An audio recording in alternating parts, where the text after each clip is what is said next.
Bakit Diyos ko? Bakit ganito ang sinapit ng taong tanging hangad lamang ay ang kabutihan ng kanyang bansa? Aking ama, Don Rafael Ibarra, isang taong may dangal, may malasakit, at may puso para sa kapwa.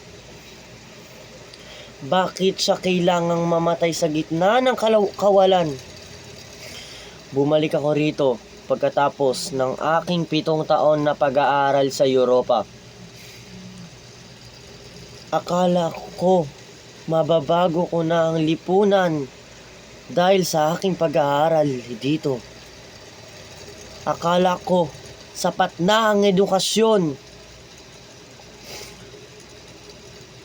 Akala ko sa pagsasalita ng tama at pag-iwas ng dahas, makakamit natin ang pagbabago.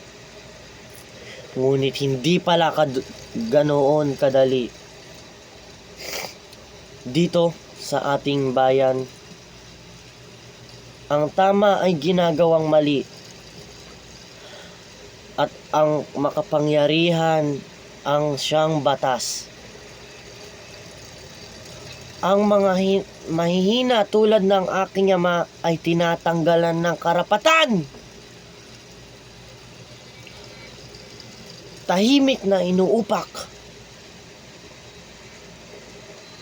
at kinikitilang pagkatao si Padre Damaso, ang haligi ng simbahan na tila ba Diyos umasta, ngunit demonyo kung humusga. Siya ang pumatay sa aking ama, hindi gamit ang sandata, kundi ang kanyang paninira at paninisi.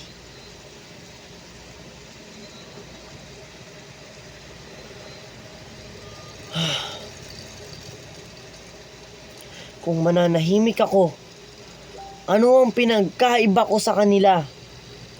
Isang tatalikuran ko ang katotohanan? Paano ko masasabi na mahal ko ang aking bansa kung hindi ko sasabihin ang totoo? Ayoko ng dugo. Ayoko ng kaharasan. Pero kung ang katurungan ay patuloy na binabaliwala,